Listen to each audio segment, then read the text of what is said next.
This video isn't really about knives, but knives serve as a really good example of a very important lesson I learned in my 20s. I was into backpacking and bushcraft and survival and those sorts of things. And I used to read on the forums back then when those were popular about best tools and hatchets and saws and all those sorts of things. And I came across a guy who was answering someone's question who had basically said, what's the best bushcraft knife? And the guy basically answered and said something like, it's a stupid question.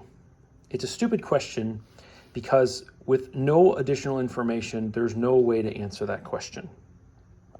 And he began to elaborate how if you want to do very fine carving and make traps to catch animals and you need very intricate work, then you want one type of knife. And if you're in the cold weather and you need to do a ton of splitting and you're going to be beating your knife up and batoning, then you need a different type of knife. And that principle basically spread into all these other areas of my life. And the principle is basically that the answer to the question, what's the best knife, car, backpack, toolbox, table saw, whatever, the answer is always, it depends. And what you see before you is a wide array of knives. Some of them have overlapping qualities and abilities, but it would be ridiculous to try and argue that this is a better knife than this. This fits in your pocket, weighs almost nothing, excels at cutting cord. This is for cutting out the bowl on a spoon. Or it would be ridiculous to try and argue that this, which is a hook knife, is better than a fillet knife for filleting fish. It's just, you can see how just so stupid a question like that would be. And yet, in a less obvious way, we ask that question all the time of ourselves, of each other, of the internet, of manufacturers. And one of my best friends, a guy named Michael, I texted him the other day, I was going to get a mountain bike, and I said, 27.5-inch or not 29-inch wheels? And he said, you already know the answer. And I was a little surprised. I'm like, huh? He goes, it depends. What are you trying to do? Are you trying to fillet fish? Are you trying to carve a bowl? Are you trying to split wood? Are you trying to, do something extremely fine and delicate? And that principle, honestly, has changed my life. It changes the way I look at manufacturers and the way that they advertise to me. It changes the way that I buy things. It changes my expectations from things that I buy. And there's a guy who is not into tools at all, but he's into philosophy and economics. His name's Thomas Sowell. And he has this phrase, I don't know if it's his or if he got it from somebody else, but he says, there are no solutions. There are only trade-offs. And I think that that's a really helpful idea for young men and women to just realize there is no perfect, potty training technique for your child. There is no perfect hobby to have as a family. There's no perfect table saw. Do you want a table saw that's going to sit in one place and never move because it weighs 600 pounds? Okay, get a cabinet saw. Do you need one that you can throw in the back of your truck and rip 2x4s at a job site? Get a contractor saw. It's absolute nonsense to try and argue that one is better than the other.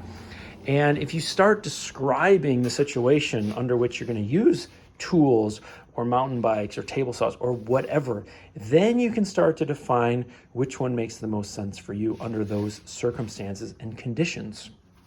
And that may sound obvious, but when you try and start putting that into practice in real life, you'll find that you think more clearly, you buy more effectively, and you may also find, like I found, that you're less argumentative with other people. If other people want to tell you about how amazing their job site contractor table saw is, you don't have to rebuttal with, I have a cabinet saw and I like it way more than you're describing. They're two totally different environments. And so I disagree with the old idea, there are no stupid questions. I think there are stupid questions, but I don't think that you're stupid just because you're asking them. I think that there are higher and better questions. And again, I came across this idea when I was 24 years old maybe, And regardless of the hobby that I've gotten into, or the interest that I've had, or the thing that I've been researching, I've found that over and over and over again.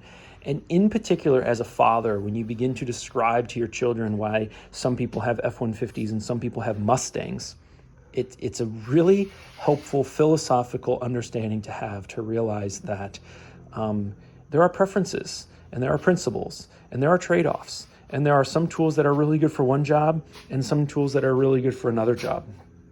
And anyway, I was just putting one of these knives away, and I was thinking about how actually what I was doing is I was sharpening this chisel, and I used a bench grinder to do it.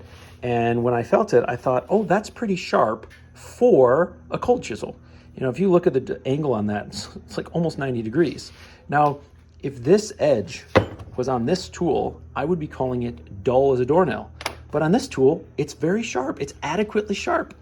And so it just got me thinking. It reminded me of this concept. And it's something I wish I had discovered earlier on in life, something I wish I had been taught a little bit earlier on in life. But if you're one of those folks who are asking the question, which table saw or pocket knife or shoes or sandals or clothes or car or whatever is best, it really is a foolish question. Take your questioning to the next level and say, okay, which boat is best when I want to go fishing down small creeks without being noticed and still be able to put it in the back of my pickup truck? That's a question worth asking. And when you start asking those types of questions, you'll start living a more fulfilling life. You'll buy the products that actually meet your needs. And you'll also drop, in my case, some of the quarrelsomeness with other people who have a different opinion about their boat. So a little bit philosophical, but maybe there's somebody out there who will benefit from that idea like I did a long time ago, thanks to some guy on a forum. And for a Sunday afternoon, that's all I got. Take care, folks.